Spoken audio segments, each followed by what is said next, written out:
اس دن مجھے کال آئی، ایک بہن روتے ہوئے کہتی ہے مجھے خودکشی کرنی ہے۔ جب ریزن پوچھا، جی لڑکے کے پاس میری پکچرز ہیں اور وہ مجھے دھمکیاں لگا رہا ہے کہ اگر ملی نا، اگر آئی نا تو میں تمہاری پکچرز جو ہے وہ آؤٹ کر دوں گا، میں تمہیں ایکسپوز کر دوں گا، میں تمہارے امی کو سینڈ کر دوں گا، ابو کو سینڈ کر دوں گا، بھائی کو سینڈ کر دوں گا۔ اور وہ لڑکی بیچاری اس سٹریس میں خودکشی تک کے پلانز بنا رہی ہے۔ اب یہ ظلم ہی ہوا نا کہ پہلے لڑکی کو بے وقوف بنایا، میٹھی میٹھی باتیں کر کے اس سے پکچرز منگوائی۔ غلطی لڑکی کی بھی ہے، کیوں کیا یقین، کیوں کیا اعتبار، کیوں کیا بھروسہ؟ جب اللہ نے کہہ دیا تھا وَلَا تَقْرَبُوا الزِّنَا، زنا کے قریب نہ جاؤ، نہ کرو کسی پہ بھروسہ، نہ کرو کسی پہ اعتماد، نہ کرو کسی کا یقین۔ یہ لوگ میٹھی میٹھی باتیں کر کے تمہاری عزتوں کی دھجیاں اڑا دیں گے اور تمہیں سمجھ بھی نہیں آئے گی۔ ہائے ہیلو سے بات سٹارٹ ہوگی اور اس ہائے ہیلو میں کپڑے تک اتر جائیں گے اور سمجھ نہیں آئے گی تمہیں۔ لیکن نہ لڑکی سنتی ہے نہ لڑکا سنتا ہے، لڑکا اپنے نشوں میں، لڑکی اپنے نشوں میں۔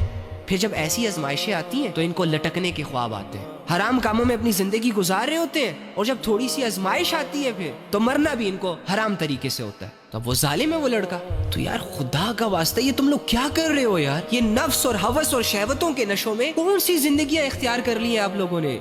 اندھے ہو گئے ہو، بہرے ہو گئے ہو، کیا ہو گیا ہے تمہیں؟ ایسا کون سا نشہ کیا ہوا ہے تم نے جو اللہ کی بات بھی اثر نہیں کر رہی، قرآن کی بات بھی اثر نہیں کر رہی، رسول اللہ صلی اللہ علیہ وآلہ وسلم کی حدیثیں بھی اثر نہیں کر رہی؟ وہ ظالم کیا کر رہے ہو؟ کیوں ظلم کر رہے ہو خود پر، لوگوں پر؟ ایک چھوٹی سی بات تمہیں سمجھ نہیں آ رہی کہ یہ دنیا تمہارے لیے ایک آزمائش ہے۔ اگر جنت کے شوق میں، اللہ کی محبت میں نیک اعمال نہیں ہو رہے تو جہنم کے خوف سے ہی برے اعمال سے رک جاؤ، ظلم سے رک جاؤ، بے حیائیوں سے رک جاؤ۔ قیامت کے دن جو ظالم لوگ ہوں گے نا وہ اندھیروں میں اٹھائے جائیں گے، اللہ سختی سے ان سے حساب کتاب کرے گا، جنہوں نے لوگوں کی زندگیاں تنگ کی، جن کی وجہ سے لوگوں کی دنیا اور آخرت بگڑی۔ یہاں اگر وہ پکڑے نہیں گئے، یہاں اگر ان سے کسی نے پوچھا نہیں، کسی قانون کے ہاتھ ان تک پہنچے نہیں، تو وہ یہ نہ سمجھے کہ ہم بچ گئے۔ مر کے تو دیکھو ذرا ایک دفعہ، واللہ اتنی سخت پکڑ تمہارا انتظار کر رہی ہے نا، تمہاری چیخیں ساتویں آسمان تک جائیں گی۔ فرعون بھی کہتا تھا کہ میں خدا ہوں، میری مرضی کے فیصلے چلیں گے، میں جس پہ چاہے ظلم کر دوں، مجھ سے کوئی نہیں ہے پوچھنے والا۔ جیسے ہی اللہ کے عذاب نے اس کو گھیرا،